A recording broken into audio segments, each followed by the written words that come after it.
Okay, Datuk Saifuddin, you're the Deputy Minister with the Ministry of Higher Education. I think one of the major questions on the minds of many Malaysians is, in general, is whether the reform agenda of this government is really going to move forward, or is it just a PR exercise? And I think the question is, in higher education reform, is there political will for change? No, I think there is a seriousness and commitment on our side when it comes to education reform. And this is not limited only to the Ministry of Higher Education. On our side, we have the Higher Education Strategic Plan, but I think the idea now is to go beyond the day-to-day management of higher education. The strategic plan talks about ranking, talks about research and development, talks about Apex University, research university, and so on and so forth. But what is more important, I think, is to relook and rethink on more fundamental issues like, are our universities with soul? Is there academic freedom in universities among lecturers and students? What about the question of autonomy of the university? What about the empowerment of students, the idealism of students? Right. And the Ministry of Education has also announced that they are going to review the whole education system. So I think there is this commitment. Okay, we've had 50 years of independence. We started off with incredibly, we started with excellent institutions that had a name, in the region and worldwide. But it's all come to grief recently, and I think there's a recognition over the last couple of years that something is deeply wrong with the system. Now the question is, why was the system allowed to deteriorate to that extent? Did it in fact serve the purposes of your government to restrict political autonomy of the universities, to restrict the autonomy of the universities, to restrict students in terms of political involvement? Didn't this all serve the purposes of the BN government? So what has changed now? Why would the same BN government want change? I think there is a realization that we have issues. For instance, graduate unemployability is a big issue. The need to strengthen entrepreneurship program among students. The question of raising the standard of universities, and we are not talking about ranking here, because ranking is not necessarily the best way to go forward. And the question is, are we really allowing our intellectuals, in particular our academia, to play the real role of steering the knowledge institution forward? So why has it come to that? We have because at one moment in time, I think we in the government were thinking perhaps too much about capital,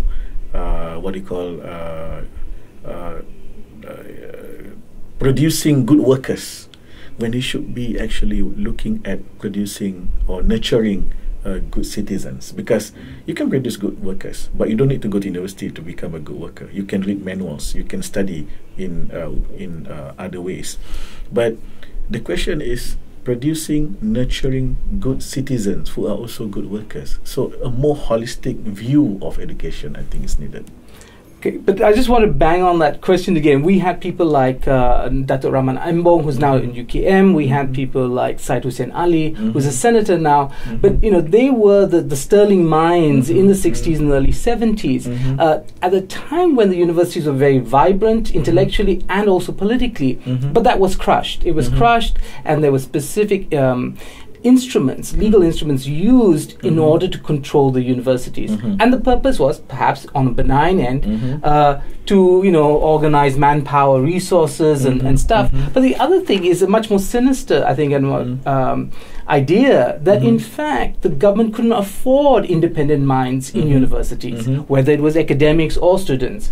What has changed? Why would this government, the same government now say, "Oh, we should have freedom"? Okay, I think. Well, to answer you politically, I can simply say, we are not denial. We accept the fact that we need to change with the new realities. I think the Prime Minister, in particular, understand perfectly that we are living in a different world. There are the new realities happening around us. I can name 3 new realities. For instance, number 1, the new media. It's a lifestyle. It's no longer simply just a tool for communication. Number two, there is a new social consciousness among our people. When Samad Said walks on in Bersih 2.0, I don't look at Samad Said walking in Bersih 2.0. It's beyond that. I think it symbolizes there are some new interpretation of values and so on and so forth. Thirdly is politics have changed.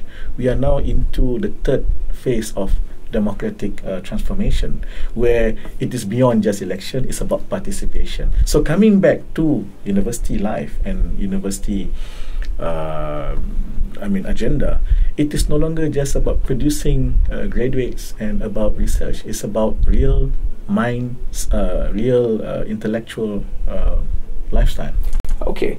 So, 30 years of building a particular kind of university, a university that served the purposes of the economy or the politics of the day. You're saying that's changed. We did quite well on that score. Okay, yes and no. I think that there's a debate in there. But okay, let's take that. Now, there is in those institutions a particular culture. Perhaps there is some inertia in the universities. Will the universities themselves want to reform? I know UITM has been given autonomy. UTM has been given autonomy. And what will they do with that autonomy? Do they have the resources to make use of it? I think autonomy is more complex than just giving UTM some administrative space to move alone. I think it's about autonomy from the government on the one hand, autonomy from the business sector on the other. Because you can get autonomy from one side, you resign, you become subservient to another on the other side. The whole idea to me is real academic freedom. The ability of lecturers to do research without being influenced by others. The empowerment of lecturers to speak up their mind on issues pertaining to their field of studies, their specialization, which has impact on society, for so long as they do not break laws that are just. Laws can be the Association of Academics for working for university autonomy called GERA has said that one of their concerns is that all these decades there's been a filtering system. So the people who are actually in university now are the least likely to be to achieve academic excellence, the least likely to speak up on questions of public interest because they were filtered out in the first place. That is why we want to amend Section 15 of the UUCA. But how will that change things now? You have 30 years of creating institutions. There's a hierarchy. I know. It's not easy. The culture of fear has been there for many, many years, for decades perhaps. We need to go away with that.